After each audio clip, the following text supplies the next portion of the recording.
เขาเรียนรู้ไว้หลายๆวิธีถ้าเขามีความรู้ความชำนาญในหลายๆวิธีทั้งดีแตกฉานทุกแบบอย่างเช่นกรรมฐาน40จังสิผู้ใดได้40อย่างทั้งดีได้อานาปานสติได้สติปัฏฐาน4แต่ว่าได้เนี่ยบ่แม่นแค่ว่าความจำออกมาเด้ทุกคนแตกฉานในความจริงคือเอาตัวเองได้สัมผัสได้รู้สึกได้เข้าถึงความคิดของเจ้าของได้เข้าถึงความรู้สึกเจ้าของได้โดยประสบการณ์ตนเองนี่คือสิ่งที่เขาเน้นย้ำนะส่วนการที่สิมาศึกษาดังกล่าวมันก็พอมีพื้นฐานทุกคนนั่นแหละเรื่องการได้ยินได้ฟังเรื่องพระสูตรต่างๆนี่หรือว่าวิธีแนวทางปฏิบัติว่ากรรมฐาน40อย่างจังสิก็พอมีแนวทางแล้วแต่ไทยลงมือรู้เอาเองเป็นเอาเองเนี่ยยอดเลยเป็นวัตถุแบบในกสิณ10ดินน้ำลมไฟสีเขียวสีเหลืองสีแดงกสิณอากาศกสิณต่างๆหรืออสุภะ10รูปฌาน4อรูปฌาน4มื้อนี้นั่นแหละจนอาหารเรปฏิกูลสัญญาตลอดถึงทรงพรหมวิหาร4ไปได้ทั้งดีก็เน้นย้ำว่าให้เฮาเข้าถึงในความรู้สึกของมันจริงๆเป็นอะไรจริงๆบ่แม่นไปจำมาเว้านะเฮาเน้นย้ำประสบการณ์เด้จึงสิเป็นความรู้จริงได้ประสบการณ์ในการเดินจงกรมนั่งสมาธิยืนพิจารณาใคร่ครวญหรือการทรงฌานเจริญฌานยืนเดินนั่งนอนแล้วก็เกิดเป็นสติแบบวินัยโยเป็นอัตโนมัติเลยนะหรือเป็นอีกว่าอย่างหนึ่งว่าอานาปานสัญญาแต่เป็นเรื่องของอานาปานสติก็ดีคือมันสิตัดออกไปเฉพาะตอนนอนหลับปึ๊บตื่นขึ้นก็เป็นขึ้นมาเองปึ๊บตั้งสินาตื่นขึ้นพับเขาล้มพับโหลดนะนี่แหละเรียกอานาปานสัญญาเป็นผู้มีความคล่องแคล่วว่องไวในการเข้าในการออกในการส่งเจริญอยู่มื้อนี้ส่วนเรื่องเรียนมันก็ส่วนเรื่องการได้ยินได้ฟังมื้อนี้มันก็พอสมควรละไผก็ดีเรื่องบ่รู้หยังดอกว่าบ่ได้เข้าถึงตรงนี้ดอกเหมือนกันกับพวกฆราวาสพวกบ่ได้บวชหรือบวชแล้วสึกออกไปเข้าใจบ่ล่ะบวชแล้วสึกออกไปสิปอเท่าใดก็สร้าง2 4 5 6 7 8 9ก็ตามผู้ยิ่งก็ตามผู้ชายก็ตามมันสิไปจดจำได้ทั้งเบิดก็ตามส่วนมากพวกเรียนจบปริญญาธรรมหรือว่าแต่ของแตกฉานในไตรปิฎกแต่ว่าบ่บวชคนพวกนี้เสียมาไว้แต่จับผิดประสบการณ์จริงและความรู้จริงของผู้เพิ่นปฏิบัติแท้ๆเด้คนปฏิบัติจริงเขาบ่ได้เอาหลักสูตรมาเว้าบันไดดอกก็มีแค่มาเปรียบมาเทียบพอให้รู้หลักการซื่อๆเด้คนพวกนี้เขาสิเว้าไปเลยเขาบ่คิดแต่ว่าเอาความจริงออกมาแสดงนะนั่นแหละพวกนักแสดงธรรมทั้งหลายเขาเจ้ามื้อนี้กูสิแสดงเรื่องนี้บ่มีมันจะแสดงไปเลยแบบบ่ได้คิดตั้งไว้นะบ่ได้ตั้งไว้เลยว่ามื้อนี้สิเว้าเรื่องนี้บ่มีแต่เว้าไปเลยแสดงตามประสบการณ์ของเจ้าของเองแล้วก็เทียบหลักการแน่จักเล็กจักน้อยพวกกันไปเรียนข้างนอกคนบ่บวชเรียนบาลีก็ตามเรียนพระไตรปิฎกก็ตามเอาไปเอามาเลยกลายเป็นคนที่มาจับผิดจับถูกไม่ให้คะแนนให้ค่าและด้อยค่าเด้ทั้งที่เจ้าของนั่งนอนเฝ้าหัวอยู่เฝ้าผัวเฝ้าเมียเลี้ยงลูกเลี้ยงเต้าอยู่สิเว้าเรื่องนิพพานสิเว้าเรื่องวินัยเป็นอาบัติอย่างโน้นอย่างนี้นี่โอ้ยบ่ฮู้จักฮอดฐานะและอาฐานะมันบ่ล่ะฐานะเจ้าของที่สิเว้าเรื่องจังซี่ได้ก็มีแต่ภิกษุด้วยกันจึงเว้าได้ถ้าเป็นฆราวาสก็ดีว่าซั่นรู้ไหมมันเป็นอาบัติจังซั่นบัดพ่อบัดแม่มึงบอกตะสูผัวกับเมียก็ยังเถียงกันอยู่เนาะ นั่นแหละแต่พระกับพระเว้ากันเว้าแสดงความเห็นด้วยเป็นจะเป็นการเตือนสตินี่ก็คนละแบบกันเด้จังได้กระสร้างการสืบพุทธศาสนาโดยแท้จริงคือนักบวชถ้าว่ามีนักบวชสืบมาบ่ได้ก็แล้วกันเอาแม่มึงเก่งปานใดมึงไปสอนเอาเองมึงไปเฮ็ดเอาเองนั่นแหละที่ไปเรียนรู้มาก็เรียนรู้มาจากภิกษุนักบวชที่รักษาพระไตรปิฎกไว้ในเวลาเมื่อครับที่แสดงโดยลำพังตนเองบ่ได้ต้องแสะผู้อื่นเนาะต้องรู้สึกว่าต้องเก่งกว่าพระอีกนะโอ้ยังเซิ่งอยู่อีหาหน้าใหญ่นึงก็ดีเห็นบ่ล่ะมึงยังเซิ่งกันอยู่ได้กับผัวมึงบักนั้นมึงก็ยังเซิ่งกันกับเมียมึงอยู่มึงอย่าเว้านะแต่มันฟังอยู่มันก็ฮู้ดอกว่ามันนั่นแหละแต่เฮาบ่ออกสื่อดอกการที่สอนธรรมแสดงธรรมก็สอนไปเถอะสอนไปแสดงไปแต่ว่าบานั้นวานลักแห่งการแสดงธรรมยังละหายางมาเด้เนาะแต่ของหังบ่แม่นนักบวชเป็นตาเสือกว่าดิแม่นว่าล่ะอะไรแต่ที่สอนก็สอนไปโดยพระไตรปิฎกหรือว่าอ่านพระไตรปิฎกให้เขาฟังก็อ่านไปโลดบอกไปโลดจะเอาความเห็นเจ้าของมาแทรกเถอะเพราะว่ามันยังมีผัวมีเมียมีลูกอยู่มันยังจะรวยอยู่มันมีกิจการงานนั้นมีอยู่นะแต่พระกับพระเป็นโจทย์กันก็เจิดด้วยความหวังดีดอกยันเอาลงสติคือเฮาเนี่ยเวลาเฮาเว้าเรื่องภิกษุทำเดรัจฉานวิชาเครื่องร่างของขังเฮาก็เว้าเพื่อให้ลดหย่อนผ่อนลงมาแต่ผู้ใดมันบ่เป็นความจริงนี่คือเว้าโดยธรรมเว้าโดยธรรมก็เว้าโดยบ่เป็นความจริงด้วยเว้าโดยวินัยแสดงโดยวินัยก็คือมันก็ผิดมันเป็นเดรัจฉานวิชาหากินจังสัตว์เดรัจฉานหรือมันบ่มีในพุทธบัญญัติก็ว่าไปเห็นบ่ล่ะมันสิเว้าให้เว้าได้ยังก็สร้างเพื่อให้ลดหย่อนผ่อนลงมาภิกษุกับภิกษุบ่แม่นจะสิฆ่ากันเอาตายเลยเด้เห็นบ่ล่ะเวลาเกิดเรื่องเกิดราวมาเฮาปกป้องเบิดเฮาบ่ได้มีนิกายดอกแต่ว่าอันใดมันเฮ็ดบ่คือกันเฮาก็บ่เอาไว้ก็เลยต้องเฮ็ดเป็นอันเดียวกันนั่นล่ะ เวลามีเรื่องนั้นมาเฮาเรียกว่าภิกษุก็ออกปกป้องซึ่งกันและกันตัวเนาะภิกษุนักบวชเหมือนกันถ้าภิกษุนักบวชบ่รักษากันเองไผสิมารักษาภิกษุนักบวชก็รักษาพระวินัยมากเหมือนกันมันสิได้มากน้อยมากก็เป็นเรื่องของการกระทำกรรมไผกับมันแต่ถ้ามีเรื่องมาเฮาปกป้องเบิดนะ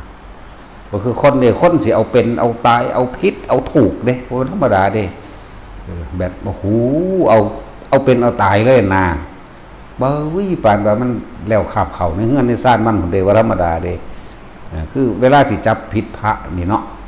คือจังเรื่องนั้นสิเรื่องสำคัญในชีวิตครอบครัวมันก็คักนี่เด้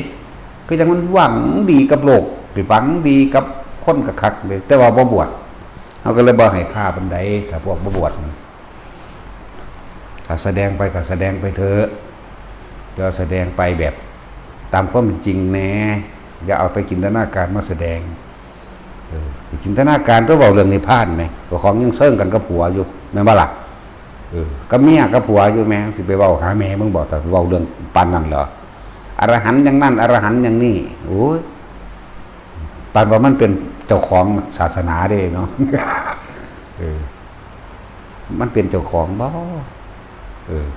มันเป็นผู้ตัดสินว่าถ้ากูพอใจกูจะให้ขึ้นสวรรค์และนิพพานบ่นะแต่กูบ่พอใจกูจะให้นรกนะแม่นบ่ล่ะซั่นแหละเฮาบ่ได้สนใจปานใดดอกแนวมื้อนั้นแต่ว่าเตือนพวกเฮาไว้ให้ฟังไปเฮามาอยู่คุกคีนำกันเฮาย่อมรู้อุปนิสัยซึ่งกันและกันเนาะเฮาย่อมรู้การกระทำคำเว้าของกันให้มั่นใจในตนเองไว้มันให้ไปเสื้อข้างนอกคนข้างนอกโอ้ยแค่นั้นแหละเขาเว้าให้ทกเถียงกันเขาก็เอาแต้มเอาหยังเขาเอิ้นเอาคอมเมนต์เอาคนเถียงกันหลายๆเขาก็ได้เงินเนาะนั่นแหละผู้ใดแสดงทำลายผ่านถอนออกอย่าไปเบิ่งอย่าไปคอมเมนต์อย่าไปกดถูกใจแล้วก็อย่าไปติดตามถอนออกโลดพวกนี้เกาะพระกินคือเก่านั่นแหละ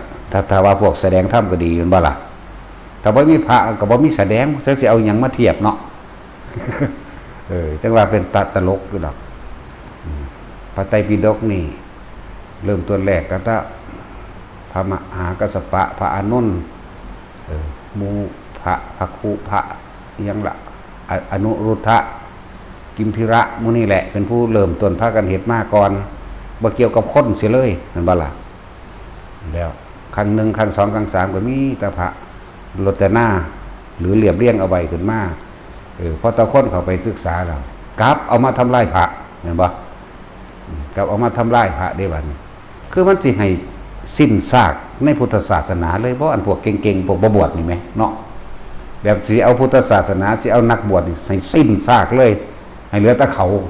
เพราะเขาเป็นเจ้าของเนาะฟังเบิงโอ้สิฆ่ากันให้ตายเลยแล้วบ่ฮู้ว่าเจ้าของนั้นอยู่ในฐานะใดนะถ้าบอกว่าจะใส่บาตรไม่กินสั่นเนาะมันบ่ใส่ดอกผู้จังสั่นมันมาหาเฮาดอกเนาะดีบ่ไปจักหม่องสำแหมแต่ว่านั่งเว้าในห้องแอร์นั่นแหละถ้ามันเก่งอีหลีมันก็บวชถ้ามันรู้อีหลีมันก็บวชได้คนนะบ่เหลือว่าเลยว่าบ่เหลือตั้งแต่เริ่มมาหน้าข้ามีเนี่ยก็จะถอนโตเริ่มบ่อยากยุ่งอยากได้หยังดอกเด้แต่ยังอยากได้อยู่อย่ามาเว้าโสดาสกิทาคาก็มีอยู่ดอกค้าขายทำมาหากินแต่ว่าเว้าอันใดขึ้นบ่เฮ้ยเป็นเจ้าของอรหันต์พร้อมไปให้ฆ่าเขาเรื่องอรหันต์เนาะไปให้ฆ่าเรื่องพระธาตุเขาอีกเด้โอ้ยยังเป็นเม่นอยู่ เอาตัดสินน่าไปเซิงมันไหมเซิงว่าตัดสิน โดยทั้งสิงเงินสิงงอก็ได้บวชแนวยังสันโอ้ยภาษาเรียนบาลีมากซื่อสมัยตะกี้มันมีอยู่บ่เดี๋ยวเรียนบาลีเนาะ ว่าให้เฮาดูถูกดูแค้นเฮาก็ดูตัวอันใดคนยกเขาก็ยกอันใดคนคมเฮาก็คมเพื่อกันตัวเจ้าของบ่แม่นฐานะนั้นนั่นแหละทุกนักธรรมหรือบ่นักธรรมก็ตามพระอัญญาโกณฑยาวปะพญมหานามาอาจฉิต่างๆเพิ่นจบบาลีอยู่บ่เดี๋ยวนี้เพิ่นจบนักธรรมเอกอยู่บ่บักเนาะนั่นแหละพระโมคคัลลาภาษาลีบุตรมันจบนักธรรมอยู่บ่เพิ่นคือเป็นเจ้าของธรรมโลดเพิ่นเข้าถึงธรรมแล้วก็เป็นก็เป็นธรรมในตัวเองแล้วเนาะนั่นแหละคือเขาสิประหารภิกษุนักบวชให้เบิดประเทศเลยแต่เข้าใจว่าตัวเองนั่นรักษาศาสนาเด้พวกนี้อย่างเช่นภิกษุเมาเหล้ากินเหล้าจักเมาจริงเมาปลอมอย่างหนึ่งกินยาบ้าว่าตรวจสารเสพติดมีเงียวม่วงเงียวนั่นเงียวนี่เอามาแช่ว่ารักษาศาสนาบ่แม่นเด้นั่นแหละท่านสิซอยพากันมันเกิดนู่นสถานที่ใดบ้านใดลูกหลานเจ้าของเองก็ค่อยๆเอาไปบำบัดเอาตัวแต่มันเป็นจริงก็ดีเป็นว่าล่ะอันนี้สิประหารกันเบิดประเทศนี้นะที่ฆ่ากันให้มันตายไปเลยนะโอ้นั่นแหละหลงยังก็หลงคักหลงแน่หลงว่าเจ้าของรู้เด้นั่นรู้ไหนผิดอาบัติปาจิตตีมั่งอาบัตินั้นอาบัตินี่มั่งพวกน่ะมึงเชิงกันกับผัวกับเมียมึงบ่อาบัติบ่ อียังกับพระผิดเบิดคนมันบ่ผิดบ่นอเนาะบางพวกก็แสดงทำพระตกนรกมากที่สุดคนอยู่ในนี่พระอยู่ในนี่มันบวชเท่าไรก็เดี๋ยวนี้มันจะสิไปตกหลายปานนั้นเนาะมันต้องคนตัวประเทศไทยนี่ก็สิอยู่บ่เกิน300,000ดอกสิไปตกเป็นล้านก็ได้บวชซ้ำ300,000นึง อัน60-70 ล้านไปใส่สั่นนั่นแหละยังเฮาเว้าเรื่องนั้นเฮาตกอันเฮาเกิดมาจังซี่กูยังว่ากูเป็นสัตว์เดรัจฉานหลายที่สุดก็ยังว่ากูเป็นคนเลวกูบ่ได้เป็นคนดีแต่ดีกูบ่มาเกิดแม่นบ่ล่ะนั่นแหละมหาใดกูบ่ได้สนใจดอกภาษาเพราะสำนักสิฆ่ากันให้ตายไปเลยเด้พวกนี้เนาะสั่นแหละร่วมมือกันกับคนพอดีเข้าทางพวกสิทำลายอยู่แล้วเข้าใจเป็นเครื่องมือเลยเด้พวกนี้เป็นผู้อยากตรวจสอบเด้เนาะคืออยากตรวจสอบนั่นแหละพอดีแล้วเขาก็ใส่เป็นเครื่องมือละนั่นแหละในการทำสังฆายนาพระไตรปิฎกมาเรื่อยเพิ่นเขียนมาไว้ดีลดครั้งที่1พระอรหันต์เท่านี้ครั้งที่2พระอรหันต์เท่านี้ปานว่ามันเป็นอรหันต์มันสิรู้จักบอก อรหันต์กับอรหันต์เท่านั้นแหละเขาจังรู้จักกันเนาะแต่ว่าเฮาก็บ่เป็นอรหันต์ดอกว่าแซมซันมาว่าเฮาเป็นอรหันต์อีกเกิดขึ้นอีกแล้วอรหันต์องค์หนึง กูบ่ได้ว่าจักเถื่อกูบ่ได้ว่ากูเป็นพระกูเป็นหยังก็บ่รู้หมาสีแม่มึงนี่ ก็ยังว่าอยู่ตายแล้วกูไปอบายภูมิมากที่สุดเกิดเป็นสัตว์เดรัจฉานมากที่สุด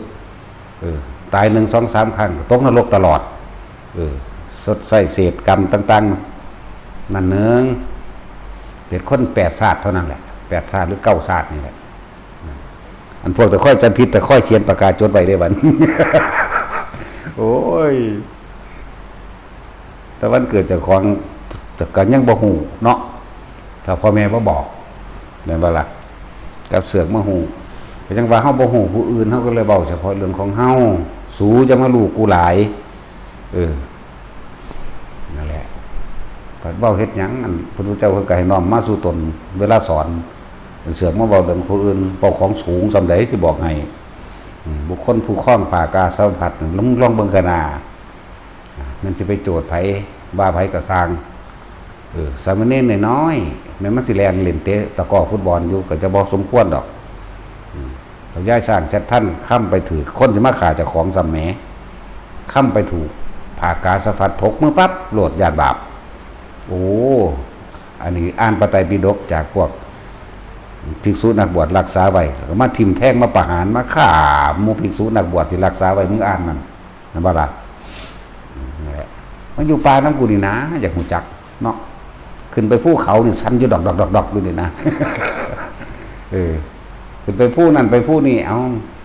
ไปอยู่มังหันเด้อนะมังหันเขาผูกคอตายใส่วายสั่นขนาดแล้วนั่นแหละมึงสิละหยังระบาดนี่แม่นบ่ล่ะนี่แม่ของจริงมันแม่ของจริงยังมีความคิดปรุงแต่งเรื่องนั้นเรื่องนี้อยู่นะเสียว่าเว้าเรื่องรักษาขยักทิฏฐิเนาะวิกิกิจฉาเสปตุปามาปุริกากรรมราคะรูปราคะอารูปราคะมานะทิฏฐิอุทธัจจกุกุจจะจนถึงอวิชชาอย่าเว้าของจริงมันเข้าไปปานสั้นเดียวลึกๆดักๆอยู่นั่นน่ะคิดฟุ้งปรุงไปอยู่นั่นน่ะนั่นแหละการสืบศาสนาที่คงทนถาวรคือการบวชนะสืบมาได้ก็สืบเพราะว่าศาสนาบุคคลเด้สร้างบัดใดก็ดีเห็นบ่ล่ะบุคคลเด้แสดงธรรมใดแต่ว่ามีภิกษุนักบวชบ่เหลือเหมือนหลายๆประเทศที่บ่มีภิกษุนักบวชรักษาไว้เห็นบ่ล่ะตะกี้ในพุทธศาสนาอัฟกานิสถานเห็นบ่ล่ะ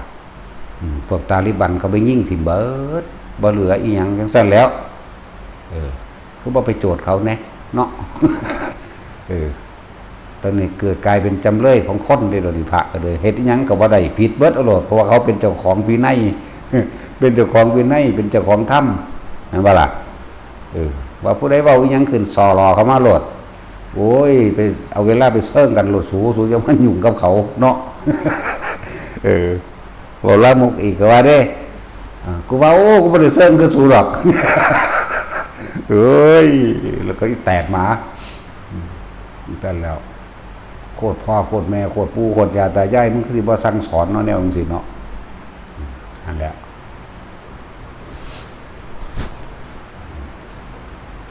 หลายอย่างนั่นน่ะ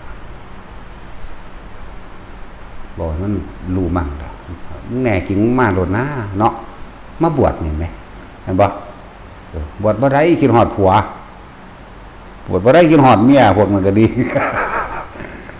โอ้ยฆ่าลูกยากอยู่อีกแหละโอ้ยวันนั้นเว้าไปคิดตีเท่านั้นคิดตีเท่านี้โอ้ยเว้าเรื่องของศูนย์โลดแม่นบ่บอกคนเฮามันเป็นทุกข์เพราะว่าหยังเพราะว่ายึดติดผิดแต่ก็ยึดติดถูกเนาะเป็นทุกข์นะพอความเห็นนั่นแหละ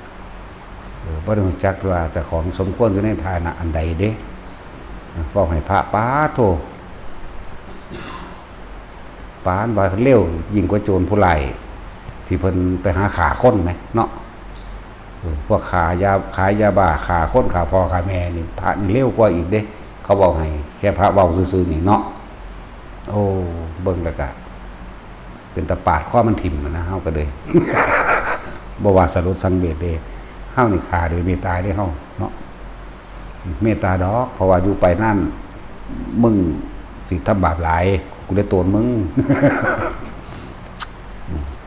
บอกให้มันเอาไปเว้าอีกแบบนี้ก็เลยบ่รอดเว้าเรียนหัวออกแต่ว่าไผกระสร้างกล่าวตู่ผู้อื่นด้วยถ้อยคำไม่จริงอภูตวาทีริยังอุปติกล่าวตู่ผู้อื่นด้วยถ้อยคำไม่จริงย่อมลงสู่นรกเข้าใจว่าล่ะมันจะเป็นสั่นอยู่แล้วล่ะลงเร็วๆซ้ำปานว่าเป็นเขาปานว่าเป็นความคิดเขาปานว่าเป็นความรู้สึกเขาลู่เขาขนาดนั้นนะอันใดมันบ่จริงแน่นอนอยู่แล้วล่ะนะจังสั่นบุคคลอภูตวาทีนิระยังอุปติบุคคลผู้กล่าวตู่ผู้อื่นด้วยถ้อยคำไม่จริงย่อมลงสู่นรกสูมีตั้งแต่เสียเด้สิบอกให้เด้อแม่นเพิ่นสิผิดจริงกับเจ้าของเสียคือเก่าแม่นบ่ล่ะการตำหนิติเตือนบุคคลผู้อื่นแม้นเขาผู้นั้นจะผิดจริงก็ตามก็เป็นการส่อเรื่องกังวลร้อนเข้าสู่หัวใจเจ้าของดีๆนี่เองนี่คำบอกหลวงปู่มั่นหรอกนั่นว่าล่ะแต่ก็เป็นจริงที่ไปว่าหยังกับไปหาว่าหมู่ภิกษุสงฆ์นักบวชตั้งแต่พิษกันกับหมาเจ้าของกระตกนรกบ่แห้งหรออารมณ์มันไปหรอมันความคิดมันไปหรอมันบ่ล่ะอันนี้พวกเขามันสิเลอะเทอะทะมาเพียงใดก็สร้างต่อแต่อานิสงส์มีมากกว่ากันมีมากคือเก่าในครั้งพุทธกาลไม่มีอย่างโน้นนี่ปานว่ามันเกิด นี่มันไปอ้างมาได้อ้างหยังอ้างมาว่าเพิ่นสิฆ่าหมู่ภิกษุสงฆ์นี่ให้เบิดประเทศดีเนาะโอ้สิเอาเป็นเราตายบางคนก็ว่าศึกเถอะมึงสิบวชติแต่เขาบอกว่าอยากได้แบบใดให้มาบวชเอาเขาว่าฮู้ว่าตัวเองเร็วยังอยู่ทนอยู่มันแถไปเลยคือกันเนาะนั่นแหละว่าเป็นตะเลโตนคือดอกพวกนักบวชเขาจะบอกเรื่องศรัทธาว่าอยู่ใดเพราะศรัทธาอยู่ใดเพราะว่าอาหารญาติโยมเขาจะบอกไปหันเด้กูอยู่ใดโดยธรรมเด้สิบอกให้กูบริวารเด้กูดีเนาะกูเจอยิงคืออย่างนี้เด้แต่กูบ่แน่กูบ่อยู่ใดเด้บ่ได้บวชเพราะว่าอาหารญาติโยมบ่ได้บวชเพราะว่าคนอื่นมาศรัทธาบ่ได้บวชเพราะว่าคนอื่นบ่ศรัทธาบ่ได้บวชเพราะว่าผู้ใดทั้งสิ้นบวชเพราะว่าหลักธรรมของพระพุทธเจ้าเท่านั้นแล้วเฮาจึงบ่เงิดบ่งอบ่แค่พร้อมบ่แค่เลยซ้ำมื้อนั้นมันสิฮู้จักเฮาซ้ำใดเด้อเนาะแต่เฮาฝึกหัดปฏิบัติมาของเฮาก็เว้าประสบการณ์เฮา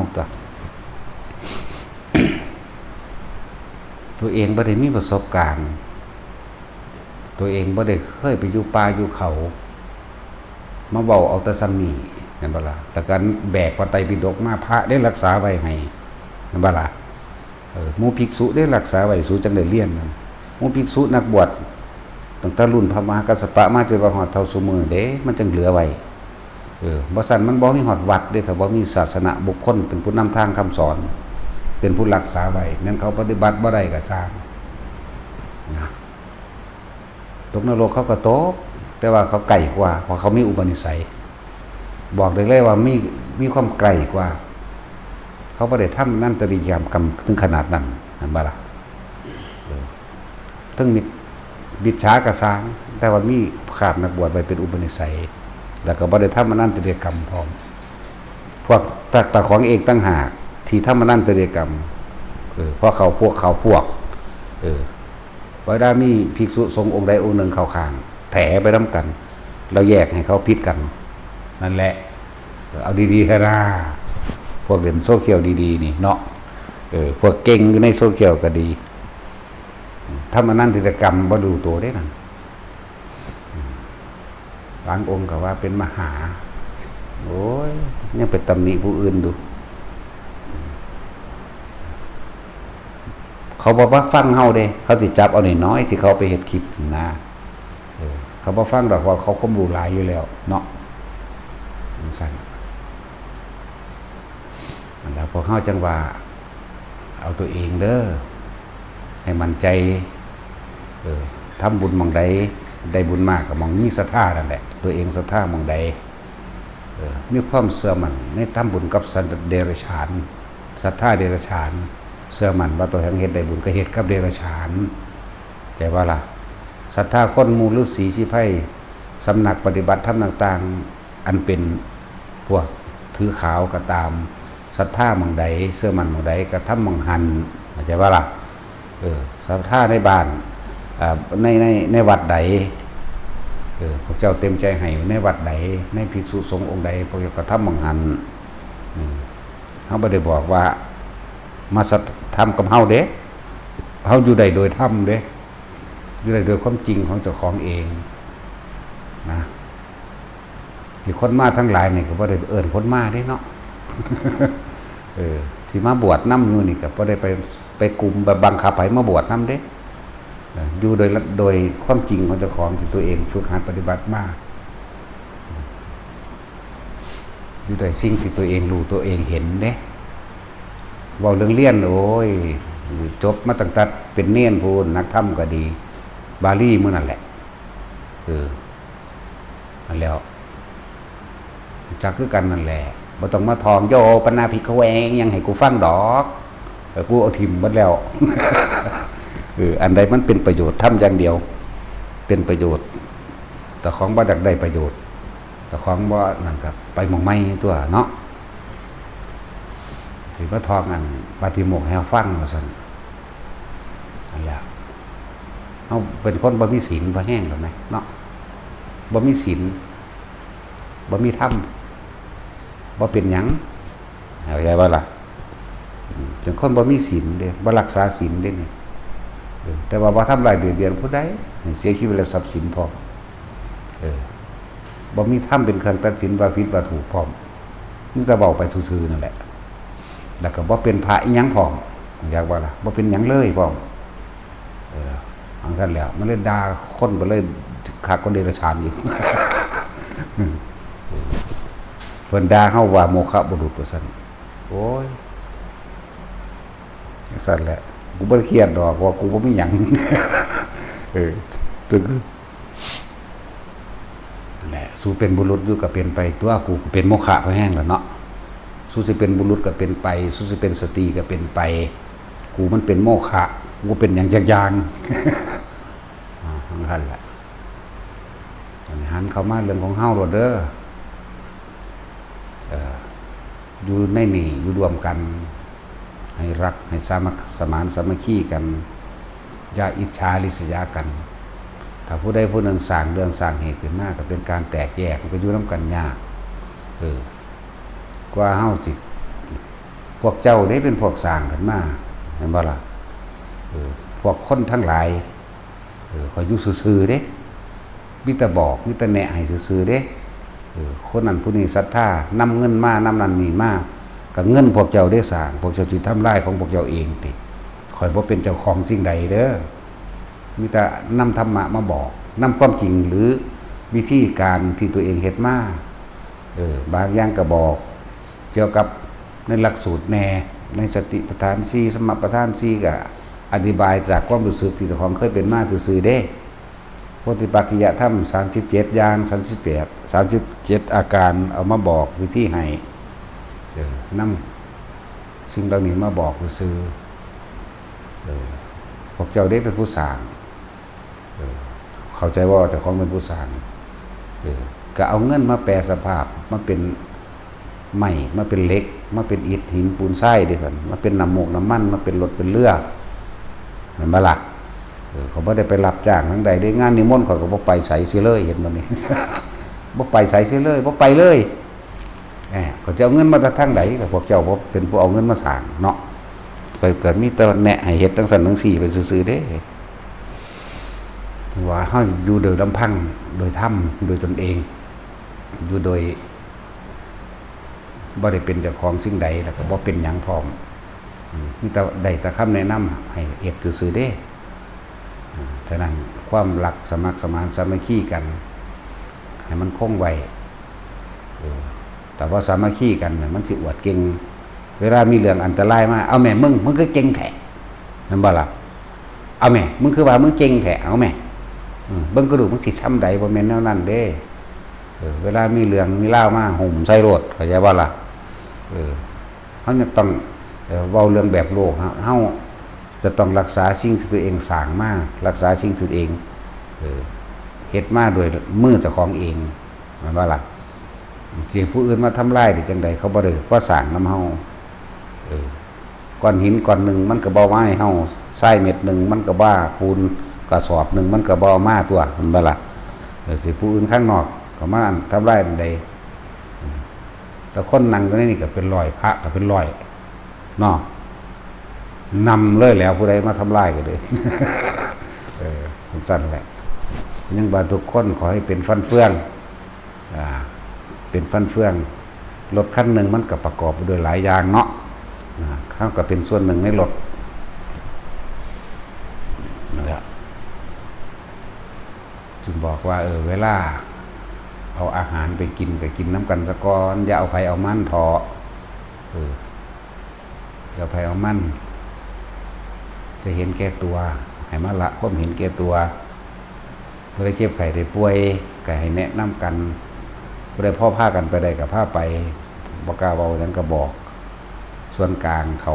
คือแอดมินจังสีนาให้รักษากันดูแลกันดูดังว่าแขนขาอวัยวะเดียวกันเด้คนพังนอกมันเห็ดอย่างเฮาบ่ได้เด้มันบ่ได้รู้เฮาเด้มันเว้าแค่ว่าให้เสื่อมเสียแต่ว่าก็มันก็มันนั่นแหละเสียมันเฮาเสียก็ว่าเฮาก็อยู่ปกติเฮาบ่ไปไสเฮาอยู่แต่อยู่ในนี่เฮาบ่เคยออกไปทำลายผู้ใดเขาบ่รู้เฮาดอกเฮาก็รู้แต่ตัวเฮาเองแหละแต่มันอวดรู้ซื่อๆนะจังว่าหมู่ภิกษุนักบวชเฮาก็มีเครื่องเดินตามอยู่แล้วคือพระวินัยเนาะภิกษุนักบวชเวลาคุยกันอันนั้นอันนี้ก็เอาพระวินัยมาคุยกันบ่ได้เอาความเห็นส่วนตัวมาคุยเด้มันผิดกันเพราะว่าแต่ละคนมีแต่คนเก่งๆมันบ่ล่ะก็เพราะว่ามันเก่งนั่นแหละมันถือตนถือตัวมันเก่งนั่นแหละมันจังพากันเกิดอยู่นี่กูก็ดีมึงก็ดีนี่แหละจังพากันเกิดเนาะนั่นแหละเพิ่นก็บัญญัติไว้เพื่อให้อยู่นำกันโดยความปกติสุขเพื่อให้อยู่โดยเคารพนับถือซึ่งกันและกันไอ้บวชก้อนก็เป็นอ้ายแต่ว่าอ้ายผิดน้องก็เตือนได้แต่ว่าเอาสิ่งใดเตือนเอาไปวินัยเตือนอันนี้บ่แม่นอันนี้บ่ถูกเด้นะก็อ้างหนังสืออริยวินัยนั่นแหละคุยกันส่วนการฝึกหัดปฏิบัติเวลาบางที่มันก็มีวิปลาสไปมั่งก็ค่อยประคองกันเด้วิปลาสมีความเห็นผิดนั่นแหละวิปลาสเห็นผิดจากความเป็นจริงหรือบางที่ก็ร้อนเข้าไปอีก ก็ให้ประคองกันวิปลาสแปลว่าเห็นผิดจากความเป็นจริงเด้เรื่องสั้นแหละ ร้อนอีกอย่างหนึ่งอันนั้นเป็นจินตนาการแล้วร้อน ว่าผีสิมาฆ่าผีสิมาเอาหรือบางที่ก็ร้อนว่าแต่ของบรรลุนั่นนี่นั่นอย่างนั้นก็แม่นอันว่าละร้อนนั่นเรื่องสั้นนั่นแหละจังไดถ้าคนบ่มีก็อยากให้คนมีหลายแต่คนมีหลายแล้วกันพิษกันเหมือนบ่จะเหตุนั่นหลวงพ่ออันนี้อยู่ผู้เดียวใดก็แล้วกันมาก็ยุดผู้เดียวว่าตะเกาไหมเนาะแต่จุ้ยก็บ่ได้ว่ามาหาข่อยเด้อก็บ่ว่าเด้เนาะเอิ้นผู้นั้นเอิ้นผู้นี้ก็บ่ว่าเด้อยู่ผู้เดียวมาตะเกาอยู่โดยลำพังตัวเองมาเรื่อยมีผู้มาเฮ็ดกับพาเฮ็ดเท่านั้นนึงแหละเฮ็ดให้นั่นแหละสำพวกคือว่านั่นแหละถ้าว่าพวกผู้ยิ่งถ้าว่าพวกบ่ได้บวชก็มันก็บ่กล้าไปทุดงถึงขั้นว่าเขาป่าเขาดงบ่เคยคนบ่บวชหรือบวชบ่เคยปฏิบัติก็สร้างบวชเลี้ยนแล้วสึกออกไปก็ตาม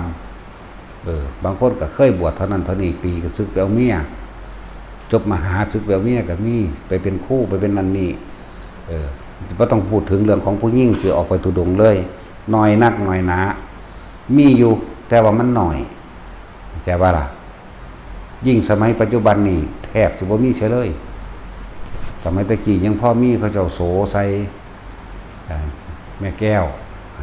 เสียงลำ สิแม่ชีแก้วเสียงล่ำมีหลายองค์อยู่แต่เขาเบาเนี่ย10 กว่าองค์อยู่ดอกแม่ชีนารีรัตน์มันเนี่ย100 กว่าปีตั้งสิมีพอมีอยู่มีเบามีแต่เบาเรื่องเก่าของเพิ่นเท่านั้นแต่ว่าสิเบาโดยรายละเอียดเบาบ่ได้เพราะว่าเฮาบ่เป็นเพิ่นนี่ฟังดีๆเด้เฮาเว้านี่เฮาบ่แม่นเพิ่นเฮาบ่เป็นความคิดเพิ่นเฮาบ่ได้แม่นความเฮาบ่ได้จอบจออยู่นำเพิ่นแม่นอยู่นำกันเฮาก็บ่ฮู้อีกขนาดนั้นเด้มันจะมาตัดสินอันนั้นอันนี้เด้ตัดสินเจ้าของเพิ่นบ่ล่ะเฮาก็เลยจำเฮาต้องบอกแต่เขาว่าเรื่องของเฮาบ่เว้าเรื่องของผู้อื่นเพราะว่าเฮาบ่รู้จักเขานะซั่นล่ะหมู่ภิกษุนักบวชก็เป็นธรรมดา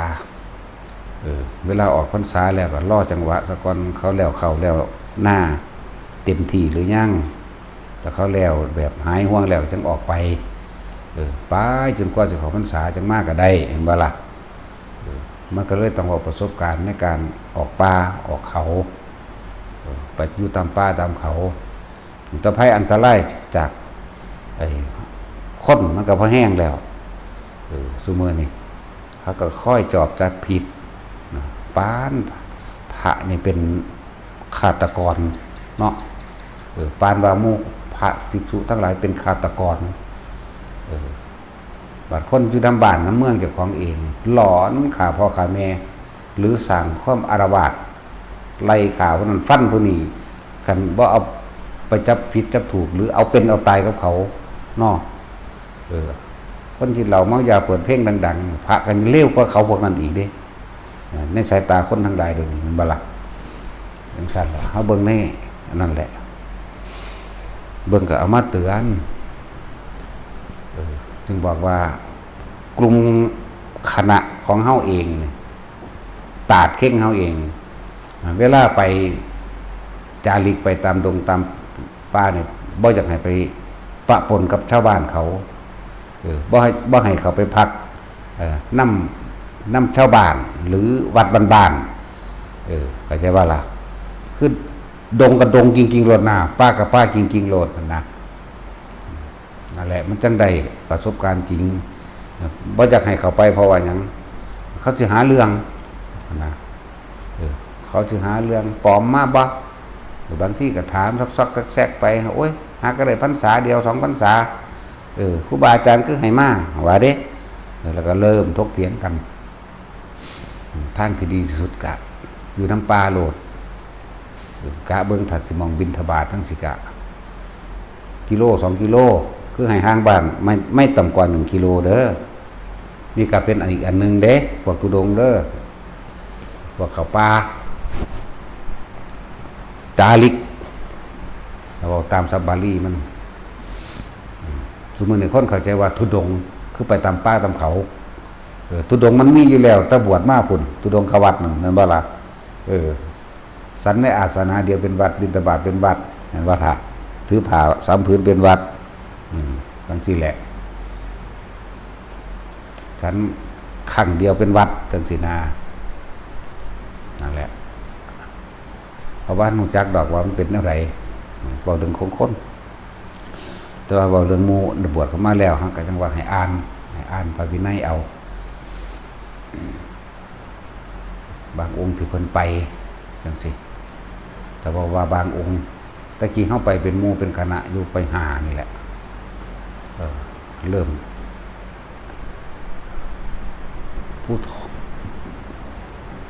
วัดหลวงปู่เทศนะเริ่มจากทั้งอิหยังก็ผู้ถอกสะก่อนดอกผู้ถอกแล้วก็ผู้อิหยังที่อันที่มีเจดีย์หลวงปู่เสานะผู้หยังผู้ลังกาผู้ถอกผู้ลังกาผู้งัวไหลไปเลยไปที่แหลกแล้วก็เริ่มเจอเหตุการณ์นั้นนี่น้ำกันหลายๆแล้วก็ผ่านเข้าไปทั้งไปขอนแก่นอยู่ในเขื่อนนั่นภูเขานั่นไหลไปเรื่อยผ่านอุดรต่อไปขอนแก่นไปที่ดอกไปทางธรรมของเพศมีดอกต่อกันกับมันสิมีทางเขื่อนหางเขื่อนแถวนั้นมันแหละไหลขึ้นไปเลยจนว่าฮอดโคราช ไปโคราชที่แรกก็ไปทำกันอยู่ดอก เริ่มเห็นหลายๆอย่างในอุ้ยสติวิปลาสหรือยังก็ว่าไป หรือหลงในแสงในอยังมื้อนี่แหละ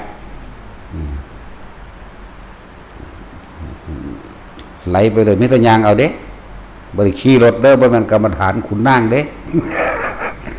ซูเบอร์นี้มิตรกรรมฐานขุนนางเอารถมารับแน่ไปส่งแน่ มิตรนั่งรถไปเด้มิตรยางเอาพวกเฮาเด้อกี่บางทีก็บ่มีทางขับ แบบมีน้ำขวางสิก็พากันนิบเดียวได้ล่ะเอาใส่ขึ้นยกขึ้นร้อยปลากี่เดือดร้อยปลากระเดิดดึงดังดึงดังดึงดังสิว่าสิขึ้นได้เบิ่งกันอยู่ว่าสั่นพูดระบาดสิแยกก็ไปแยกอยู่เมืองการไปแยกอยู่พุ่นโอ้ยแบบ แต่ว่าลำคาญกับบ่แม่นมีกังวลสมากกว่าเวลาเขาเกิดสภาพปรากฏการณ์แสงถ้ำปรากฏขึ้น น้ำเอาแสงถ้ำดวงถ้ำโอ้ยตกเหี่ยวแน่กับบนสูงดอกตกโขดหินก้อนหินจัก5 เมตร 6 เมตรนี่แหละตกบางคนก็ขึ้นกงไม้ขึ้นไปเอาดวงถ้ำดวงโสดาว่าสั่นสารพัดแต่สิเป็นไปแน่วันนี้นั่นแหละก็ไปพักไปถือยิ่งกระบี่นั่นดิเกาะลำตาลกับถือยิ่งเด้แต่ว่ายิ่งบ่ถือคือซื้อ บ่แม่นยิ่งบ่ถือกับมันเริ่มใส่ลูกปืนนะที่เกาะลำตาก็พากันออกไปสงอกสงแงกไปเบิดแล้วบ่จักซื้อบ่ได้ชื่อบ่ได้นั่นแหละแล้วก็ตีกลับขึ้นมาทั้งสุพรรณไปเบิดเด้อว่ามันว่าบ่ไปเด้เห็นมันเว้าเบะๆบะๆอยู่นำหมู่นี้ กลับขึ้นมาแล้วแล้วก็มาตั้งใหม่ก็จังมาแยกออกแบบ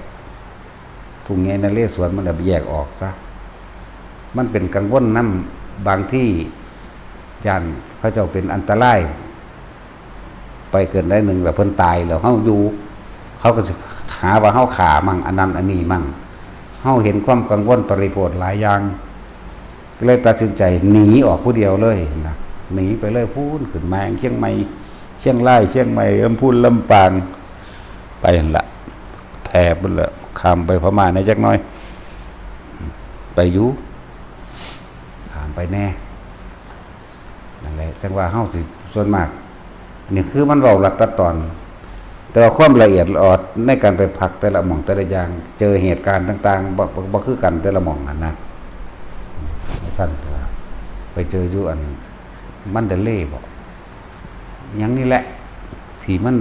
โตบักใหญ่แตกตุ้มขึ้นน้ำทะเลแตกตุ้มขึ้นเป็นกุ้งดำขึ้นบ่มขึ้นมาบักใหญ่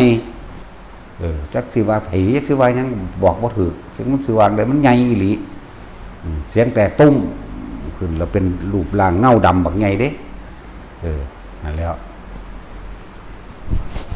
ก็บ่มีคาถาหยังสู่ดอกตอนมีคาถาน่ะตอนเป็นเน้น ตอนมีคาถานั่นน่ะใส่คาถานั้นคาถานี่สู่นั่นน่ะตอนนั้นแต่ตอนนี้บ่มีแล้วมีแต่ลมนั่นแหละจังว่าทุกคนมั่นใจในลมหายใจอานาปานสติทรงชาติเจริญสร้างให้หาฐานที่ตั้งแข็งจิตให้อยู่บ่ให้ความคิดมันพุ่งออกถ้าความคิดมันพุ่งออกไปมันสิย่านโลดกล้าและกลัวสิวางได้ไว้โตกันถ้าว่าเป็นคนอยู่กับบ่ชัดเจนโดยหน้าตามันใหญ่เด้ที่ว่า5-6 เมตรพุ่นบ่คนนั้นสูงใหญ่ก็ดอกที่แรกตุ้มยืนข้างย่างอยู่บัดนี้ย่างสึกเข้ามาเฮาก็บ่ได้นั่งสมาธิแบบท่ามันเด้นั่งธรรมดาก็เหลียวเบิ่งตาก็เห็นแต่ว่าใจบ่คิดบ่นึกอยู่กับลมหายใจกับความรู้สึกในกายตอนนั้นมันสิอยู่โล่งๆตรงระหว่างตำกลางอกดอกจักบ่ล่ะอยู่ในความรู้สึกทำกลางอกบ่ได้จับลมดอกมันชินแบบนั้นแล้วเบิ่งซื่อๆแต่ความคิดบ่เกิดวนไปวนมาวนไปวนมาย่างไปหางมาอยู่หั่นแหละสิเอาอันไม้ค้อนบักใหญ่ฟ ฟาดลงมาจังซี่เฮาก็เหลียวเบิ่งซื่อๆเด้นี่แหละมันบ่หวั่นไหวแล้วเพราะว่าเฮามีเครื่องอยู่ของเฮาจนชินแล้วมีวิหารธรรมก็ว่ามีอยู่เดชะความรู้สึกอันเป็นหนึ่งแล้วอยู่ในนี่โล่งๆโปร่งๆระหว่างทำกลางอกก็เหลียวเบิ่งซื่อๆนั่นนะแสดงไปหลายอย่างก็หายไปเองนั่นแหละอันนี้แม่นนั่นแหละอยู่หม่องอันนั้นแหละเอิ้นหยังล่ะแถบมันทะเลบ่หรือมันดาเลเด้อเขานั่นแหละมันพ่อจื้อใดตอนไปเป็นเน้นก็เลยไปลำพังผู้เดียวพ่อจื้อใดหลวงปู่หลวงตาพาไปแต่ว่าก็บ่ฮู้จักชื่อเพิ่นดอกรุ่นนั้นจักแม่นไผเฮาก็น้อยแต่ว่าในสัญญามันว่าไปมันก็ไปมองหันโลดนะประเภทย่างนี่เวลาบางที่เดินนี่พ่อนึกถึงบทคาถานั้นคาถานี้คำว่าคาถาแต่บ่แม่นคาถาอันอื่นเป็นพระผลิตต่างๆเด้บางที่เฮาย่างไปนี่ไปนึกถึงบางใดบางหนึ่งแล้วลืมนึกถึงอย่างเช่นทำดอกค่ำเชียงใหม่ปูมันนั่นบ่ล่ะแล้วก็สวดไอ้วัติสเมนันติปรมาสันโตกาสาวมัตถิตาชังสวดแล้วสวดอีกเด้บ่ฮู้ว่ามันจักเที่ยวคือกันเป็นร้อยเป็นพันเป็นหมื่นก็บ่รู้แต่ว่ามันแป๊บเงยหน้าขึ้นบานนี่ตะกี้เขาเอาสีเขียนไว้ดอกทำดอกคำนี่แปลกประหลาดอยู่เด้เครื่องนึกถึงสะกอนแล้วเฮาก็กลมกุมุกลงกับยางเลยนะเพราะแต่มันไปจังใดแล้วมันเงยหน้าขึ้นแล้วมันเป็นมองหันโลดจังซี่ก็มีบ่ว่าย่นระยะทางบ่ว่าอีหยังมันก็ยังปกติของมันแต่ว่ามันเงยหน้าขึ้นมันเป็นโลดนั่นน่ะบ่ฮู้จักว่าย่นหรือบ่ย่นแต่มันบ่นานแหมรู้สึกว่าข้าวเดียวน่ะนะจังซี่ก็มีนะเป็นอันนึงข้ามแม่น้ำสารวินช่วงน้ำมันบ่ไหลก็แต่บ่มีเรือบ่มีคนว่าก็นึกเด็บเดียวแล้วร้อยปากกระเดิดไปแล้วผู้เดียวเด้นี่จักมันยังมันทั้งอยากไปมันทั้งไปโลดมันก็ไปโลดนะสิว่าอยากก็บ่แม่นสิว่าบ่อยากก็บ่แม่นมันว่าไปจังซี่มันก็ไปของมันนะหลายๆอย่างแปลกประหลาดไปเห็นงูใหญ่มีขาก็เห็นก็บ่ง่ายคักหรอกซ้ำเสาอันนี้ทั้งสีรุ่นน้อยซะไปก็คนอาจจะบ่เห็นเสาอันนี้เฮาสีใส่เอานี่เว้ยเอากาให้เบิ่งแล้วนี่ประมาณนี้แหละนอนอยู่ริมแม่น้ำแล้วสิก็เห็นเกล็ดเขียวขอบแดงโอ้งามนอนคดอยู่นี่เขาคือกวางเขาลอยๆออกมาเขาคือกวางก็เบิ่งงามอยู่ก็ธรรมดาก็บ่ได้เว้าก็บ่ได้ทักทายอีหยังก็เห็นอยู่ซั่นแหละเฮาก็บ่ได้สนใจมันก็บ่สนใจเฮาเห็นซื่อๆก็ไปก็บ่คิดหยังก็เลยจังซี่แหละถ้าเฮานำมาเว้าให้ฟังก็สิหาว่านั่นอันนี้อีกเด้อแต่เฮาบ่สนใจดอกเพราะบ่แม่นเรื่องให้ผู้ใดเลือดแตกปากแตกดังออกนะแต่ผู้ใดอยากเว้าให้เลือดแตกปากแตกดังออกเว้าซะนะนั่นนี่ก็มีบางที่อันเฮาไปตักน้ำมาต้มเนาะกระบอกน้ำรุ่นเก่าแหมกระบอกน้ำรุ่นเก่าๆมีปุ้งขึ้นมานี่นะอันเวลาเปิดนี่ยากๆดอกปุ้งขึ้นมานะแต่สินกับกาน้ำไปตักเอาน้ำตอนเฮาก้มลงตักตามันเลี้ยวเข้าไปสอดเห็นโปโวอยู่กับวีเด้สิว่างูหรือสิว่ามันก็คล้ายกับยังประหลาดนั่นล่ะงูก็มีงูใหญ่มีหงอนบางทีก็โตสีเทาบางทีก็เขียวแต่แปลกที่ว่าหงอนนี่รู้สึกว่าแดงทุกตัวแต่ที่เป็นตัวหงอนแต่ตัวบ่หงอนก็มีแบบบ่มีหงอนก็มีนะแต่สิให้เดาๆแม่ก็ว่าตัวบ่มีหงอนคือตัวเมียเนาะตัวมีหรือตัวผัวบ่นะตัวผู้นะสั้นแหละเฮาตักเอาปุ่มอยู่ใกล้ๆมือเฮานั่นแหละก็ประมาณนี้ละนะสิก็มีสีเทาก็มีแต่สีเอาต้นใหญ่น่ะงามเก็บติดออกดำแต่ว่าขอบแดงคือปลาคอกั้ง พอบ่เคยเห็นปลาคอกังกับบ่ฮู้จักอีกแล้วบัดนี้เนาะ แต่จินต้องฮู้จักอยู่แล้วเดี๋ยวนั้นก็มีนอนเฮ็ดข้อหันมาเกลือซอยมีเขาบ่ยาวดอกค่านี่แหละเนี่ยซอยๆออกมาแนวนี้ก็มีนะเขาเขียนไว้อันประเทศจีนเขียนไว้ว่าเป็นมังกรมันมีอีหลีนะมังกรหนักใหญ่นี่ก็มีนี่เฮาก็เว้าเรื่องเฉพาะของเฮาให้ฟังเด้อในตำรามีบ่มีก็เรื่องของตำรานั่นนั่นแหละในตำราเฮาบ่แม่นอันนั้นเขาสิเอาตำรานั้นตำรานี่มาเทียบเฮาได้บัดนี้อวดคุณวิเศษไม่มีในตนได้บัดนี้เวลาอุตริมนุสธรรมปาริชิกว่าเด้กูบ่เป็นหยังมันกูบ่คิกเด้เนาะผู้ใดอยากรู้อยากเห็นโดยประสบการณ์จะต้องบินเดียวไปตัวแม่นว่าล่ะบินทบาทกันเดียวได้บินเดียวเดี๋ยวบ่แม่นบินคือเครื่องบินไปเด้ ไปผู้เดียวลำพังแต่ผู้เดียวซอกแซกบางหันบางนี้ไปถ้าเฮาสิพักบางใดก็พักโลดนั่นแหละบ่แม่นไปเพื่อสิไปเห็นสิ่งเหล่านี้เด้ไปเพื่อว่าสิสังเกตความคิดเจ้าของเด้คำว่าไปนี่ไปเพื่อสิฝึกหัดดัดตนเด้เสียงแปลกประหลาดต่างๆจังซี่เฮาสิได้เรียนรู้มันแล้วเฮาสิคิดอิหยังกับสิ่งที่โลกธรรมมากระทบบ่หั่นนะแล้วมันทั้งนี้ดอกเนื้อแปลกประหลาดก็เรียกว่าถ้าอยู่ในนี้เขาก็ฝึกเอาสะก้อนฝึกหลายๆแบบหลายๆวิธีแล้วจะพึงปฏิเสธสิ่งใดแล้วก็จะพึงยืนยันสิ่งใดว่าผิดหรือถูกมีอย่างหนึ่งคือว่าเขาต้องทดลองเบิ่งบ่ให้เชื่อเด้ที่เว้ามานี่บ่ให้เชื่อฟังแล้วก็เอาไปทดลองเบิ่งด้วยตนเองมันจังสิรู้ได้นอกนั้นมันเป็นความรู้เพิ่นเด้เป็นประสบการณ์เพิ่นนะเพิ่นแค่นำมาเว้าให้ฟังเพราะถ้าเกิดว่าไปเจอแบบนั้นปั๊บมันอาจจะเป็นถ้ำคือขึ้นมาเป็นคำใดคำหนึ่งที่ขึ้นมาว่าอาจารย์ว่าทั้งสี่นี่วางใจแบบนี้บ่คิดแบบนี้เห็นบ่ล่ะสั้นแล้วโอ้ยมันหลายอย่างก็ดอกแถบเมืองการนี่มีอย่างแปลกๆอยู่เด้คืออีเกียนี่แหละแต่ว่าใหญ่คักซ้ำซากนั่นแหละบินนี่บบปีกมันนะงาไม่แห้งไหมหักโปเปลงเลยปัวลงห้องก็ว้าขึ้นบักดังเด้ห้องนี่ว้าขึ้นบักดังก้องเลยมันก็ทั้งแต่ก็แอบคิดว่าชายบ้านเขาสิงยินบ่นอนอยู่เด้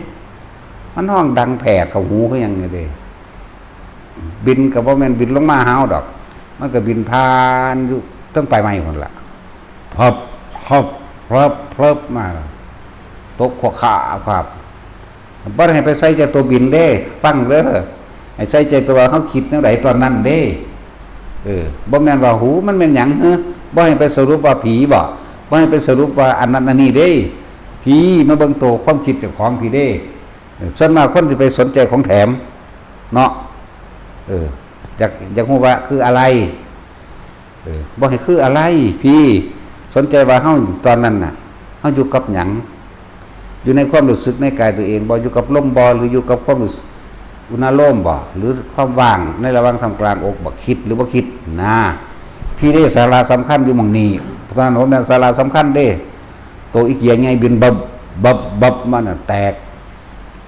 สัตว์ต่างๆก็แตกอีหลีพอไก่ปงไก่เปล่าเนี่ยว้ากไปเลยเด้มันยานอยู่เด้นั่นแล้วงาไม้แห้งหักขูขาบลงมาโปะเป๊ะปัวคละปะมันผ่านไปแล้วอีกครั้งนึงมาอีกแล้วเป็นบัมมาอีกแต่ว่าตอนเช้าบ่มีหยังบ่มีงาไม้แห้งหักแต่ตอนกลางคืนเห็นอยู่ว่ามันหักลงมันก็มีเดือนงายเพราะเห็นอยู่หั่นแหละ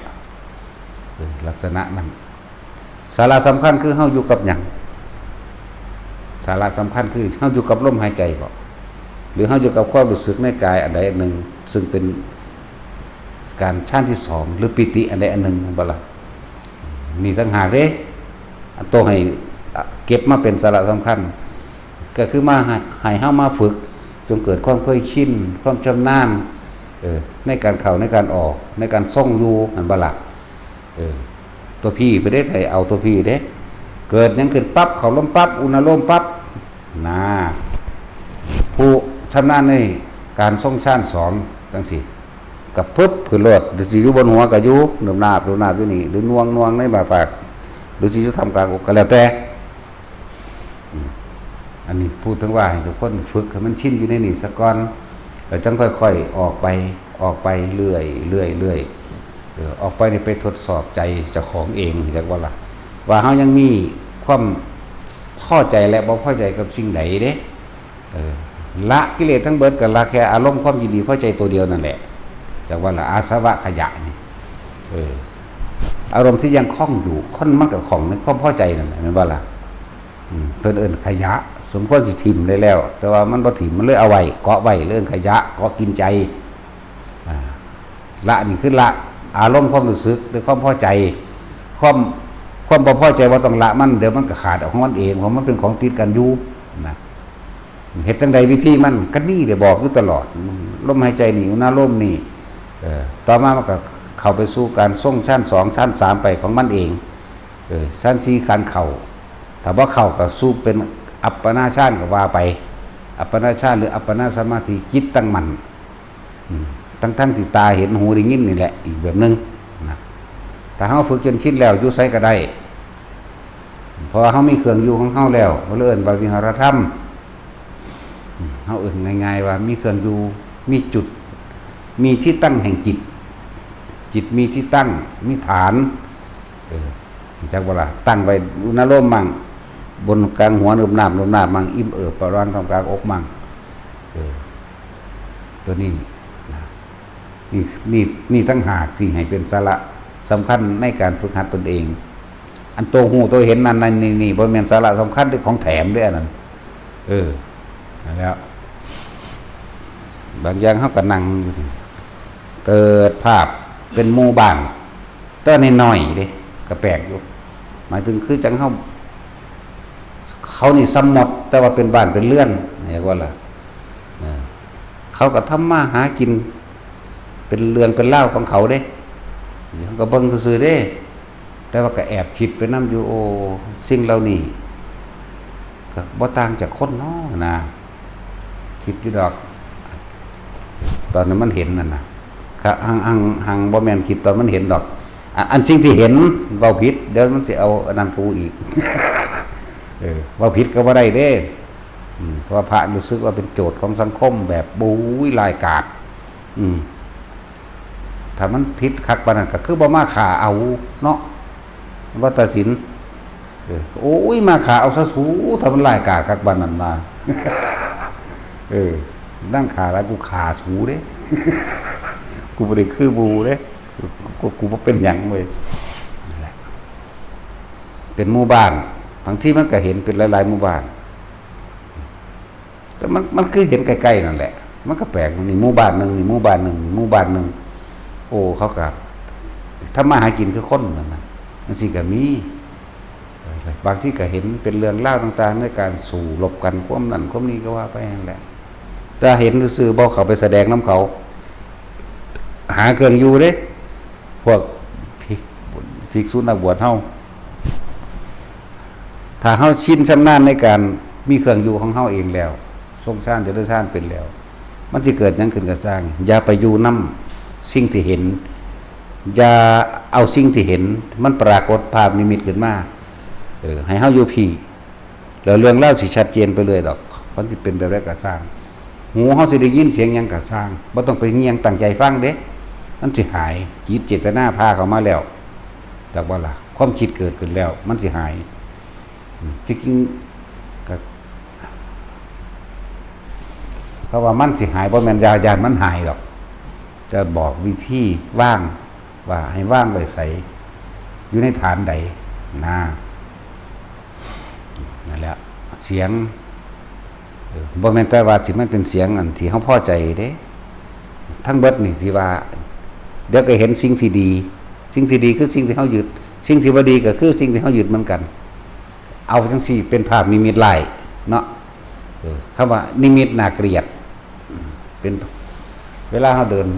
จงกรมหรือสินั่งธรรมดา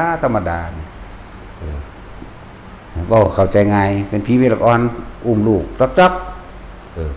เอาผ้าดำๆดอกเอาผ้าดำๆคือคนภูเขานี่แหมเอามาใครนี่แม่ละอุ้มไปเบิ่งเฮาแล้วก็ย่างไปย่างมานี่แหมบ่เห็นหยังเด้ย่างไปย่างมาก็เบิ่งเฮาย่างอ้อมไปพุ่นอ้อมไปพี่แม่นเฮาสิบ่เอาตานี่หันไปน้ำมันก็เห็นเด้มันย่างอ้อมไปทางหลังก็เห็นอยู่มันก็แปลกอยู่นะแต่ว่าเว้าหยังแล้วก็หนีก็มีบางที่ก็เป็นคือคนแต่งตัวสวยงามนางฟ้าวามออกมาจากกกไม้นั่นแหละสิว่าเป็นเลื่อมเป็นวามออกมาจากกกไม้แต่งตัวใส่สบายงามนี่นะเฮาก็เบิ่งหั่นแหละก็มาคุยเจรจาผ้าที่ความนั้นความนี้ก็คุยไปแต่เฮาบ่คุยเด้เขาก็สิเว้าของเขาไปหั่นแหละนั่นแหละเฮาบ่หลงคุยเด้การคุยคือการส่งจิตออกนอกจังว่าล่ะนั่นแหละฝึกเอาจังหั่นแหละบ่ได้ไปให้ความสำคัญในสิ่งที่เห็นที่ได้ยินว่าเฮาต้องการอยู่ในฐานของเฮาเองต้องการละความคิดต้องการนี่แต่บ่เว้าวางสิ่งก็บ่เข้าใจเนาะเฮาต้องการละความคิดเห็นทั้งเบิดเฮาบ่ต้องการไปยุ่งเกี่ยวหรือของเกี่ยวมีอารมณ์ของเกี่ยวกับสิ่งใดทั้งสิ้นนั่นแหละเรียกว่าหยุดคิดละคิดก็ว่าไปก็เลยต้องหาเครื่องอยู่พวกผู้หญิงนั่งอยู่นี่บ่กล้าไปดอกอย่างนึงก็เพราะบ่เป็นตาไปอันตรายโดยเพศแห่งตนนำกำลังก็บ่สู้ผู้ชายยังหลายอย่างนั่นแหละ และเป็นปมด้อยอันนึงที่ผู้หญิงทุดงยากออกไปยากเนาะแต่ไกลมุงก็บ่ได้ตั้งอยู่ในความอารักขาของผู้ชายนำนี่อย่างนึงเป็นปมด้อยอันนึงนั่นแหละแต่เว้านี่เว้าถึงภิกษุนักบวชมันต้องมีแล้วนะจัก1จัก2ให้กุลนาพวกบูนี่เนาะใน100คนได้ผู้นึงก็คุ้มค่าแล้วเด้งั้นว่าล่ะแล้วเขาเจ้าสินำพาผู้อื่นเฮ็ดเองดอกนะใน100คน1,000คนได้ผู้นึงได้2ซะไปมันน้อยโพด ให้ได้จัก2นะถ้า100ละ1ทั้งก็ทั้งดีแล้วจะเป็นผู้พานำหมู่พาฝึกหัดปฏิบัติแล้วก็สิมีหลายๆอย่างในการแนะนำสั่งสอนจังว่านำมาบอกให้ฟังนี่บ่แม่นให้ไปสนใจตัวนิมิตบ่แม่นไปสนใจของประหลาดให้สนใจว่าเฮ็ดจังใดเฮาสิระงับดับความคิดของตัวของใดบ่ให้ไปนึกคิดปรุงแต่งกับภาพนิมิตต่างๆที่ปรากฏนิมิตภาพนิมิตเสียงนิมิตกลิ่นจังว่านิมิตก็คือถ้าว่าเรื่องนิมิตภาพนิมิตรูปตาเฮามันบ่ล่ะนิมิตเสียงนิมิตกลิ่นเฮ็ดจังใดเฮาสิบ่คิดบ่นึกก็เลยต้องฝึกตัวเองให้มันเกิดคล่องและความชินชำนาญว่าซั่นสิบอกพวกเจ้าว่าอย่าข้ามขั้นตอนเด้ออย่าใจร้อนใจด่วนอย่าจังได๋อย่าเป็นหยังไดอย่าไว้หลายค่อยๆเฮ็ดโดยซ่าๆแต่ว่ามั่นคงที่สุดบ่ให้ข้ามขั้นจังคิดว่าการคำนวณประมาณเฮาก็บ่เอาอีกต้องการเป๊ะนะ10ก็คือ10 11ก็คือ11นะโอ้มันจัก150นี่มั้งบ่ให้มีบ่มีมั้งนะ50คือ50นะเปรียบเทียบเลยอยากทุกคนรู้ลมหายใจอุณาโลมเกิดยืนก็รู้ลมหายใจอุณาโลมเกิดได้นึกเมื่อไหร่ได้เมื่อนั้นเดินนั่งนอนก่อนที่จะหลับก็ชินชำนาญก่อนที่จะลุกก็ชินชำนาญต่อมาขั้นที่2มันก็เกิดถึงมันเองโดยบ่ได้มีเข้าไปสู่ลมหายใจแต่ว่าความรู้สึกตัวปั๊บเกิดโลดนะยืนเดินนั่งนอนได้บ่ข้ามอย่าข้ามขั้นตอน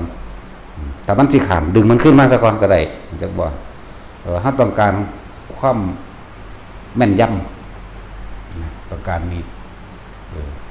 บ่ต้องไปใจร้อนใจด่วนอยากบรรลุหยังดอกเฮ็ดไปเถอะไปเรื่อยที่1ที่2ที่3 ฮักกับบนิยมท่านที่สี่ปานใดเพราะว่าคนมันอยากได้ยอดยังก็ดีให้มันเป็นเอาเอง ถ้าได้หนึ่งแล้วได้สองแล้วได้สามแล้วบ่เหลือให้มันเป็นเองเข้าใจบ่ล่ะแล้วห้าหกเจ็ดแปดมันเป็นเอง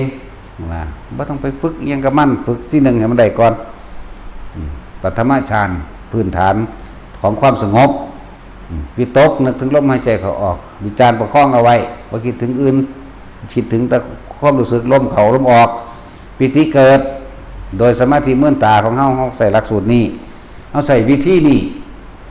น่วงคือนี่นะปิติอันอื่นที่แทรกซ้อนมีขนลุกขนพองสยองก้าวภาษาบาลีว่าคุตกะปิติก็ให้รู้ซื่อๆบ่ต้องไปสนใจตัวนี้เอาตัวเดียวเอาความรู้สึกเดียวถึงกลางหน้าผากนะกลางคิ้วกลางหน้าผากนั่นแหละหรือภารณาปิติมีอาการโยกซ้ายขวาและหน้าหลังหรือจะหมุนนิ่มๆดอกเวลาก็ให้เอาอาการนี้ใช้ความรู้สึกอยู่ได้นะแสงสว่างเกิดโอกันติกาปิติเกิดแสงสว่างนี่มันจะมีอันอื่นพร้อมเจ้าเพิ่นเขียนไว้อันเดียวว่าแสงสว่างดุจดังกับว่าสายไฟแลบวาบขึ้นเลยก็มีเขียวเหลืองแดงมีเบิดหรือนั่งในห้องตัวที่เฮาปิดไฟนี่ก็ตามผู้รับตาก็ตามผู้มึนตาก็ตามสว่างเบิดห้องเลยก็มีเห็นนะบ่แม่นแคบพริบๆแพบๆเด้บางทีก็ขมออยู่นี่น้อยนี่อยู่ในระหว่างเบ้าตาคิ้วนี่แสงแป๊บออกไปนิดหน่อยนี่แต่ว่าโดนอยู่เด้แกล้งอยู่หังบ่เห็นไกลนะบางทีก็แค่คืบเดียวนี่ก็มีแต่ว่าอย่าสนใจตัวนั้นสนใจลมหายใจกับความรู้สึกตรงกลางระหว่างคิ้วหรือหน้าผากหรือบางครั้งมันก็เคลื่อนไปตรงความรู้สึกบนหัวนิ่มหน่วงถ้าต้องการความมั่นคงถ้าต้องการความแน่นะนั่นแหละต่อมาปิติที่สี่ที่ห้าเรียกว่าอุพงคาปิติแบบนี้ดูดังว่ากายลอยขึ้นเป็นแค่ความรู้สึกลอยดอกส่วนมากตัวจริงๆบ่ลอยดอกแต่ว่าก็มีอยู่ลอยอยู่ตัวจริงๆก็ลอยส่วนมากตกใจก่อนมันครั้งแรกครั้งสองตกใจเบิดสามก็ตกใจจนจับทางได้เป็น10แล้วจังเริ่มจับทางได้อันตัวลอยจริงๆเอาไว้ก่อนตัวลอยจริงๆส่วนมากเอาตัวลอยหลอกหมายถึงความรู้สึกดูดังว่ากายลอยขึ้นพวกรับตาจากเมื่อตาเบิ่งเด้ก็เลยบอกให้สมาธินี่เขาไม่ได้ผูกขาดว่าโดยท่าทางเขาไม่ได้ผูกว่าต้องหลับตาหรือลืมตามันทำได้ทุกแบบคำว่าจิตตั้งมั่นเนี่ยตั้งตรงไหนสมาธินี่ลมหายใจนี่หรืออุณาโลมนี่เพื่อให้จิตตั้งมั่นตั้งอยู่แบบนี้แล้วมันสิ่งหูจักคำว่าไม่หวั่นไหวกับสิ่งใดทั้งปวงนะโลกธรรม8คือหยังมันก็เป็นหลักสูตรบ่แม่นแค่ว่าสุขทุกข์ได้ลาภเสื่อมลาภยศเสื่อมยศสรรเสริญนินทาบ่แม่นแค่นี้เด้ข้างในเข้าไปอีกหลายๆอย่างนั่นแหละฝึกไปเถอะเดี๋ยวเขาจะจักในตัวเขาเองดอกเนี่ยจังว่าเน้นย้ำสมาธิไปว่าจิตตั้งมั่นตั้งตรงไหนในกายนี่อาศัยหลักสติปัฏฐาน4สติไปว่านึกยังลงปักลงในกายในเวทนาในจิตนั่นแหละคือธรรมของเขาเองก็ว่าไปเรื่องว่ากายเวทนาจิตธรรมโดยลมหายใจเป็นบันไดนะตั้งตรงนี้ที่บอกว่าตั้งตรงลงกลางระหว่างคิ้วลมหายใจก็ระหว่างคิ้วคนที่ได้ชั้นที่2แล้วมีอาการปิติเกิดขึ้นเลยคนที่ได้ที่2ไปแล้วเป็นที่3มีความอิ่มเอิบเรียกว่าสุขเอกตาหมายถึงความสงบมันเพิ่นก็เลยตั้งแปลไว้ทั้งสั้นสุขเกินสุขแบบบ่แม่นสุขแบบโลกเด้สุขแบบโลกก็ต้องอาศัยอามิตรรูปรสกลิ่นเสียงสุขแบบจิตสงบปราศจากความคิดนึกเรียกว่าสุขเอกตาอันตัวที่4จังหวะกันดอกอันนี่เฮาแก่อยู่แท้นี้เองแล้วก็จะออกจากสิ่งที่มันเป็นในกายเฮาจะออกจากความรู้สึกสิเป็นในกายแม้นยังสิเกิดขึ้นก็สร้างอย่าหวั่นไหวแต่ว่าคำว่ายาหวั่นไหวนี่เป็นแค่คำเบาแต่ถ้าคนชินแล้วมันบ่หวั่นไหวบ่ได้ยาบ่ได้บอกมันจักบ่ล่ะยังว่างนั่นแหละคือมันได้เละอย่างที่ว่าต้มเหมือนบักใหญ่แมงสิจาก4-5 เมตรพุ่นสูงใหญ่มาใกล้เฮาเลยฝึกเลยดำคุมลุมตาสินนี่ตายเลยบ่อยู่บ่เหลือแน่ มันบ่ธรรมดามันฟาดเฮาเลยเด้มันหลายผู้ดอกอันเรื่องถ้าสิเว้าเรื่องนี้น่ะเยอะเว้าพอเข้าใจง่ายว่าผีกองก้อยมื้อนี่ตัวใหญ่ๆมันเขาก็เห็นอยู่ที่ขึ้นกกไม้กินนกเงือกอยู่โคราชเทื่อนึงชื่ออื่นหยังละบางหันแล้วก็อยู่เมืองการก็เห็นเชียงรายแล้วก็ข้ามไปฝากนั่นมันอยู่ขอบๆแต่ว่าได้ไปไกลบ่เข้าไปไกลขอบฝากนั่นหมายถึงแม่น้ำสารพินถ้าหน้าแล้งใครอยู่นั่นแล้วแต่หน้าฝนไปบ่ได้เด้ถ้าบ่ไปน้ำหลวงพ่ออันนั้น หลวงพ่ออันนั้นมีแต่ให้เฮาจับผ่าเด้จะเมื่อนตาเด้อน้อยว่าของเฮามันก็จักเบิ่งเนาะมันสิอดได้บ่บอกว่ามึงอย่าเมื่อนตาแล้วคงอยากเมื่อนเบิ่งแต่ก็เสืออยู่ หลวงพ่ออันนั้นจังปูหยังละจับผ่าเพิ่นก็ย่างไปนำกันก็ย่างน้ำจอมๆอยู่เด้จบหลังตีนนึงได้น้ำก็ได้จอมไปอยู่เด้อดบ่ได้ติ เมื่อนตาเบิ่งว่าแต่เมื่อนตาเบิ่งแล้วมือมันก็หลุดจากผ่าเพิ่นเด้เมื่อนี่หลุดดุดจากผ่าเพิ่นปู่ลงน้ำแม่มึงบัดนี่น้ำมันก็ไหลน้ำเด้เที่ยวนั้นผ่านี่ที่มันพันตะของอุ้มลุ่มอยู่นี่ ที่ตายมันก็หายแล้วบัดนี้โอ้ยคนพ่อคนแม่มึงเอ้ยแม่มึงเอ้ยมึงกูบอกว่าอย่าลืมตาว่ะซ้ำบอกมึงลืมตานะใครกูบอกมึงมื่นตาเบิ่งคักๆเศร้าแล้วนะ คือบ่บอกแต่แรกซั่นแต่ก็บ่เป็นหยังดอกก็เพิ่นเอาขึ้นมาคือเก่าหั่นแหละมันนั่งกิ่งขึ้นไปทั้งฟังเอาเองดอกแนวมันนั่นแต่ไปน้ำหลวงปู่หลวงตาเฒ่าใครแน่สบายแน่สิกินหยังมื้อนี่บางทีนะโอ้ยก็อยากกินทอดปลาทูแล้วเนาะ ตะกี้มันจะไปมีหยังแนวเฮาติดใจแซ่บไหมทอดปลาทูแม่มันบอกอยู่ในกลางดงกลางป่านะแต่ว่าก็ได้กินอยู่เด้ตักเพิ่นไปเอามาตั้งใดซื้อเสียงหลักเสียงไว้บ่เนาะตัดสิน